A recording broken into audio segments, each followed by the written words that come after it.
آپ کو ایسا کیوں لگتا ہے کہ آپ کے پاس ایسی کوئی معاشی پالیسی ہوگی, کوئی جادو کی چھڑی ہوگی جس سے آپ ان مسائل کا کوئی حل نکال لیں؟ دیکھیں, پاکستان کے اوپر جتنے بھی معاشی مسائل ہیں نا, وہ پاکستان کے نہیں ہیں. اگر وہ پاکستان کے ہوں تو وہ ایسے حل ہوتے ہیں. پاکستان کے اوپر جتنے بھی معاشی مسائل ہیں وہ بیرونی ہیں. پہلے یہ طے کرنا ہوگا کہ ہم نے ملک اپنے اصولوں کے مطابق چلانا ہے یا بیرونی اصولوں کے مطابق چلانا ہے. اب آپ کہیں کہ آپ کو انہوں نے جگڑ لیا ہوا ہے تو ٹھیک ہے, مقروض جھگڑا ہوا ہوتا ہے. اب آپ قرض کے سلسلے میں آ جائیں تو پہلے یہ دیکھیں کہ پاکستان کے اوپر قرض کتنا ہے. اب اس قرض کی مد میں جو ہم سود دے رہے ہیں وہ سود کتنا ہے. پاکستان کے اندر, پاکستان کے سالانہ بجٹ میں ٹوٹل خسارہ کتنا ہے, یہ طے کریں نا. جن بنیادوں پر لوگ کہتے ہیں کہ بہت بڑی سائنس ہے کوئی کہ معیشت اور ہم جی ڈی پی ریٹ اوپر کرتے ہیں اور یہ اصطلاحات ہیں, یہ اصطلاحات ہیں. یہ کوئی بھی بہتر طریقے سے کوئی بول دے تو وہ معاشی ایکسپرٹ نہیں ہو جائے گا. معیشت کی بنیادی وجوہات, اس کی تباہی, اس کا یہاں تک اس حد تک تنزلی, اس کی بنیادی چیزیں کیا ہیں پہلے یہ طے کر لیں. عام آدمی کو بتائیں, اس کو کیا پتا ہو جی ڈی پی کیا ہوتا ہے, اس کو کیا پتا ہو انٹرسٹ ریٹ کیا ہوتا ہے, اس کو اس کی زبان میں بتائیں یہاں لٹریسی ریٹ کیا ہے قوم کے اندر. ہم نے ان خاص اصطلاحات کے اندر پوری قوم کو جگڑ کے رکھا ہوا ہے. بھائی ان کو کیا پتا ہو؟ بھائی ہم یہ پوچھتے ہیں کہ اگر ہمیں نہیں پتا تو پوری قوم جو پڑھے لکھے آج تک 76 سال تک پاکستان کے اوپر ایوب دور سے لے کر آج تک سارے پڑھے لکھوں نے ان معیشت چلائی ہے. کون ان پڑھ تھا؟ کون ان اصطلاحات سے واقف نہیں تھا؟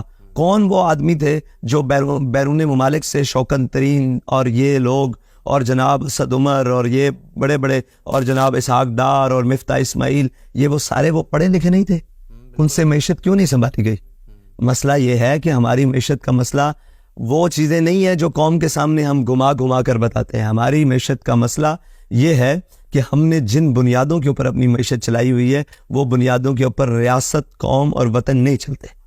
وہ بنیاد ہے سود کی. سود کسی اور کے لیے منافع بخش ہو سکتا ہے کہ وہ کلمہ نہ پڑھتا ہو. ہم نے ٹیکنیکل وجوہات پر اسلام قبول نہیں کیا, یہ بات طے ہے. ہم نے کسی اصطلاحات کو دیکھ کر اسلام قبول نہیں کیا. یعنی سائنس یہ کہتی ہے اسلام کے بارے میں تو ہم اسلام کی یہ بات مانتے ہیں, نہیں. ہم نے اللہ اور اس کے رسول کے احکامات کو مانا ہے. ٹھیک ہے, اب ہمارے لیے احکامات پہلا درجہ ہے, تکنیک ساری چیزیں یہ ثانوی حیثیت ہے. تکنیک اور سائنس اور کوئی بھی چیز وہ معیشت ہو, اس کے اصول ہو, وہ اگر احکامات سے ٹکراتے ہیں تو ہم احکامات کو مانیں گے, اس کو نہیں مانیں گے. ٹھیک ہے جی, ہم احکامات کی طرف جاتے ہیں کہ اللہ رسول نے حکم دیا ہے کہ اگر تم سود لو گے تو ہمارے ساتھ جنگ کرو گے. یہ سیدھی سیدھی باتیں ہیں. یہ قوم کو آپ جیسے مرضی گھما 76 سالوں سے کیا یہ ہے. سوال یہ ہے کہ اگر ہمیں معیشت کا نہیں پتا, جن کو آپ کہتے ہیں پتا ہے, جن کو بیرون ممالک سے پڑھایا ہے, جن کو لے کر آئے ہیں, انہوں نے کیا کیا ہے؟ کیا معیشت میں بہتر ہے؟ نہیں, آگے بھی چلتے ہیں کہ ہم کریں گے کیا. دیکھیں, پہلی بات یہ ہے کہ ہم خسارے کی طرف آتے ہیں بجٹ کا. پاکستان کے بجٹ کے خسارہ کتنا ہے؟ 4,500 ارب روپیہ.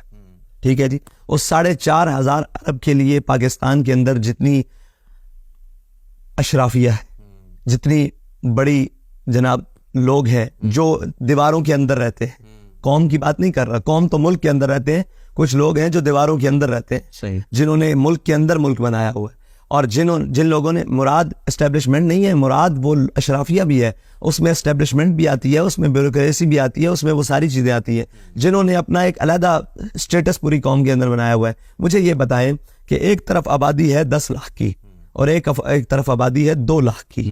10 لاکھ کی آبادی کو بجلی میسر نہیں ہے, 2 لاکھ کی آبادی کی لوڈ شیڈنگ ہی نہیں ہوتی. یہ کیا طریقہ کار درست ہے قوم کے ساتھ؟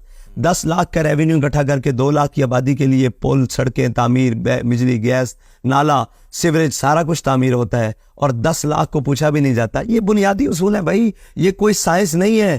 یہ ہم نے آج تک پورے پاکستان کی سیاست کو یہ کہا ہے کہ یہ بڑا ٹیکنیکل, کوئی ٹیکنیکل پرابلم نہیں ہے پاکستانی سیاست کے لیے. کون, دیکھیں مجھے یہ بتائیں کہ اگر ایک غریب آدمی ٹیکس چوری کرتا ہے تو اس کا ٹیکس 10 روپے, 100 روپے, 1000 روپے بنتا ہے, اور پاکستان کے کتنے امیر آدمی ہیں جو ٹیکس چوری کرتے ہیں, ان کا وہ تمام غریبوں سے زیادہ ٹیکس چوری ہوتا ہے. ٹھیک ہے, تو یہ مجھے بتائیں, یہ ساری چیزیں ہیں. قوم تب تعمیر ہوگی کہ جب دیانت اور سچائی کی بنیاد پر سیاست ہوگی. جھوٹ اور بددیانتی کی بنیاد پر چلنے والی سیاست کا وہی